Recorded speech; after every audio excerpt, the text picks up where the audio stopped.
Hey guys! As many of you may be aware, one of my main professional pursuits outside of Scrabble is constructing crossword puzzles. I've been working with Pete Muller on his Muller Monthly Music Meta crossword for over 2 years, and it's been super fun and I've become a much better constructor in the process. Now, I recently attended the annual American Crossword Puzzle Tournament held each year in Stamford, Connecticut. It was my second time going, and as I did the first time, I had an absolute blast. I also did quite well, coming in second in my division, which, in case you guys were wondering, was definitely not the top division. I was in Division D, and I came in 140th place out of some nearly 800 competitors overall, so I was really pleased with that. Another highlight was getting to spend a lot of time with Pete, and during my time with Pete, we played a game of Scrabble. Now, what a lot of you guys might not be aware of is that Pete is actually a former tournament Scrabble player himself. While he hasn't competed in over a decade, back in the early 2000s, he was a very solid player rated over 1500. And it became quickly apparent once we started our game that despite his long hiatus, Pete was still very sharp when it came to word finding and strategy. And this was quite the roller coaster of a game, guys. At some point, Pete was up nearly 150 points and seemed destined for a sure victory.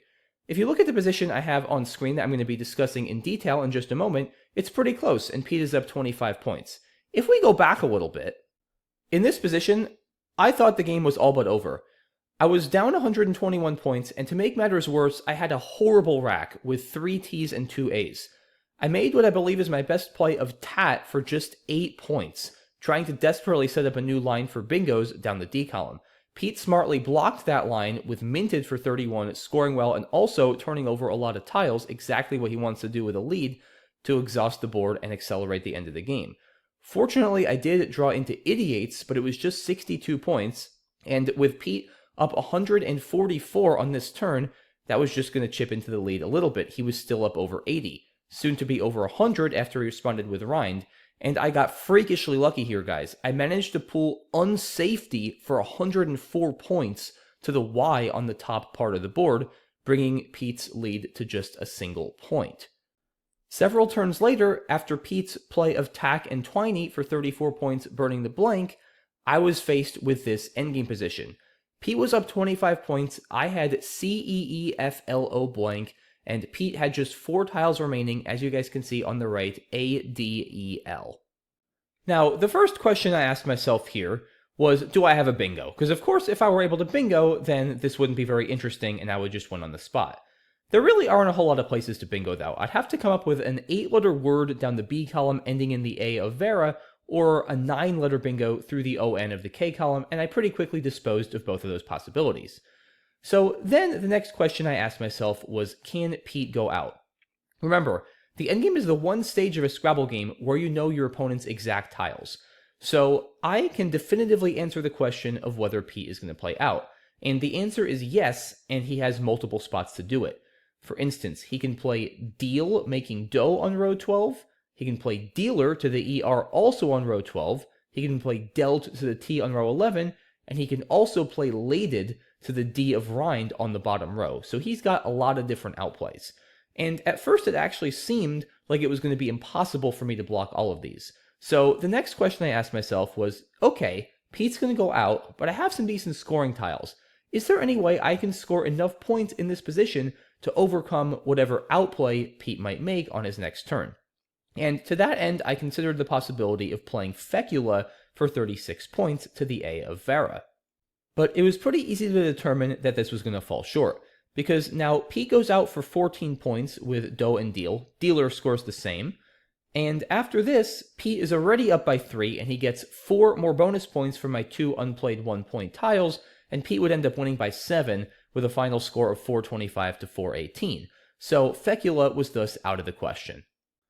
I then considered playing Fleecer to the ER on the 12th row, which scores 6 fewer than Fecula, but gets rid of an extra 1-point tile, leaving just a single 1-point tile along with the blank, and also doesn't block all of Pete's outs, but blocks his highest scoring outs.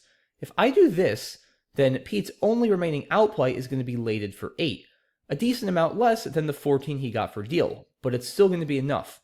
After Pete's 8-point outplay, and getting 2 bonus points for my unplayed O and blank, he's going to win by 5, 417 to 412. So a little better for me than the 7-point loss after Fecula, but still not quite good enough. At this point, I felt pretty certain that there wasn't a way for me to win if I allowed Pete to go out. So I revisited my initial assumption that with Pete having so many outplays, I wouldn't be able to block all of them. And then it hit me. All of Pete's outplays are horizontal on one of the 11, 12, or 15 rows. So if I can somehow make a vertical play on a column intersecting those rows, I might actually be able to block them all at the same time. And that's when the thought of hooking J-O with an E to make Joe and playing through the R of Pestier occurred to me. If I make a play like Sero for 16, hooking the E to make Joe, then Pete actually cannot play out at all on his next turn. All of his horizontal outplays are obstructed, and he can't play next to the C because the C doesn't make any valid two other words. It's worth mentioning that I have to be very careful about how I block if I do take this approach. For instance, I can't try to use my F with a play like Fear, because then Pete could just go out with Dale and FE on the K column, winning the game instantly. So I don't have a whole lot of different options here to consider if I go the blocking route. Sero is certainly one option. Another option would be Sear in the same spot if for some reason it were better to keep my O instead of my E. Now, while I do block Pete's outplays, that's far from saying I'm going to win the game. Because let's look at Sero once again. Even though I block Pete's outplays, I'm still going to be down 9 points, since Pete is up 25 in the original position and Sero only scores 16. So with Pete still having some reasonable options available to him, like Dial through the Eye of Relines, making Dump, I'm going to need to make sure I have a solid follow-up to Sero that scores enough to win the game. And that's when it hit me. I do. After Sero, I'm threatening the four-way overlap down the M column of Flay with a blank Y, making Fe, La, Et, and Yer, which would score 29 points. As I'll now show you guys, this will be more than enough to win if Pete does indeed follow up Sero with Dial. If after Sero, Pete plays Dial through the Eye of Relines, then as I said, I'm going to go out with Flay for 29, and I'm going to end up winning by 8, 429 to 421, after getting 2 bonus points from Pete's unplayed E when all is said and done. So that's it then, right? Problem solved. Sero wins the game. Well, not necessarily, because Pete doesn't have to play Dial. Just like I blocked Pete's outplays, Pete also has the ability to block mine. Now, granted, I do have other places on the board I can play out with EFL blank, but none of them are going to score nearly as much as Flay. So the endgame is now going to come down to whether Pete has a way to block my outplay effectively enough to still hold on. In any case, it seemed like Sero was going to give me by far the best chance, and at the minimum, complicate matters the most for Pete, so I went ahead and played it. Now, Pete has plenty of ways he can block my play of Flay, but where things get challenging is most of those ways seem to give me another high-scoring outplay in response. For instance, if Pete tries to play Cad for 12, which was his first instinct when he realized I was threatening Flay, then this is going to fall to Fleas for 24 through the A, hooking the blank S to make Joe's and winning the game easily for me. Another play Pete considered, but doesn't work for similar reasons, is Delt for 10 to the T of Idiots, because now I respond with Fleas for 22 through the E of Delt, winning the game once again. After searching for a while, Pete eventually came up with another block that didn't seem to give me a high-scoring outplay in response, Deer for 10 to the ER, and this is what he ended up playing.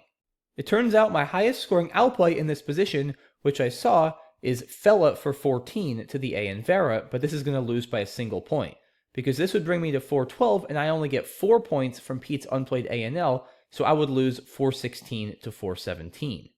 It's worth mentioning that elfs is not a word, so that is not an option down the B column next to he, which would be enough to win if it were valid. The plural of elf is only elves. So, ironically, having the blank here is actually a liability, because if I didn't have the blank, I could just go out with elf and win. But at this point, I knew that going out was going to lose, so I decided I would once again complicate things a little bit more and play Flea for 28, saving the blank, not going out, and forcing Pete to find a sufficiently high-scoring outplay. Pete is now down 9 points, and with me just having the blank on my rack, which is worth 0 points, he's not going to be getting any bonus points after playing out, so he needs to score 9 points here to tie 10 points or more to win. And something pretty funny happened. Pete initially set down lag for 8 to the G of gum, but then he realized this was going to lose. And the funny thing here, guys, if he simply moves the L over and plays La and Ag for 2 more points, he ends up winning the game.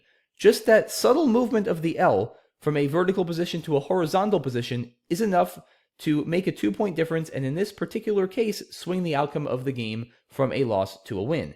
And he noticed this and ended up playing La, and just like that, Pete ended up winning this game with a final score of 427 to 426. An incredibly tactical and back-and-forth endgame, and a great way to cap off this absolute roller coaster of a game. It's worth mentioning, Pete actually had one higher scoring outplay in this position, which neither of us noticed at the time. He can play Veil for 13, sneaking the A and the L between the V and the E on the E column, making Ab and Low. This would have won by 4 for him instead of 1, but like I said, his play of La was indeed sufficient. Now, 2 questions remain to be answered, guys, before I wrap up this video. Question number 1 is, we've just established that Pete wins the game after Deer because my play of Flea falls short and any of my outplays fall short. But did he have any other winning plays besides Deer? It turns out he has one other win besides Deer, as pointed out by the Macondo engine. He can play Metal from the Me on the board for 8 points, with the same idea of blocking Flay just from a different direction. After Metal, then there's nothing better for me to do than go out, either with Fella, as I could have in one of the earlier lines we looked at, or Flake through the A Pete just opened. Either way, I get to 412, and I lose by 1 once again, 414 to 415 after getting the 2 bonus points. The last remaining question is, did I have a forced win when I played Sero? As we've seen from our analysis, after Sero, this is going to result in a 1-point loss for me, assuming optimal play from here on out. And Macondo confirms that there is actually no winning line for me in this position, which, if you think about it, isn't that shocking, because like we established, I have to block Pete's outs. If I don't, then he wins on the spot. And Sero is about as good as I can do. It scores reasonably well, it blocks effectively, and it creates a large threat that Pete has to deal with. So, not shocking, but still very cool to have confirmation from Macondo. This is technically an unwinnable game for me, but Sero is definitely my best effort, both in terms of making the spread as close as I can, and also making the matter as complicated as possible for Pete, but to his credit, he managed to navigate it successfully and come out with a 1-point win. So that's a wrap for this one, guys. This endgame didn't feature any of the crazy fireworks or setup plays that we've seen in some of my other videos, but I think it's a great demonstration of some of the most important concepts in Scrabble endgames. In particular, the importance of having perfect information and using it to your advantage. Remember, up until the endgame when there are still tiles in the bag, there's never such a thing as perfect information in Scrabble. This is the one stage of the game where you have it, and it's vital to take advantage of it with precise tracking and playing. And as you can see, every single turn in the sequence that Pete and I played out relied heavily on our knowledge of what the other player had. And along those lines, you can also see the importance of playing out, or sometimes stopping your opponent from playing out. It's so good to play out quickly, because then not only do you deprive your opponent of extra turns to score points, you also deprive them of the opportunity to get rid of tiles, and thus increase your unplayed tile bonus at the end of the game. So this endgame was very much a case of Whac-A-Mole, where I kept blocking Pete's outs, he kept blocking mine, and like we saw, it ended up with a very exciting 1-point win for Pete. So shout out to Pete on an awesome game here. Absolute pleasure playing with him a couple weeks ago. Shout out to everyone for watching this video. Really appreciate it. Let me know what you thought in the comments. Thanks so much for watching. Please subscribe if you haven't already, and have a great rest of your day. Bye, guys.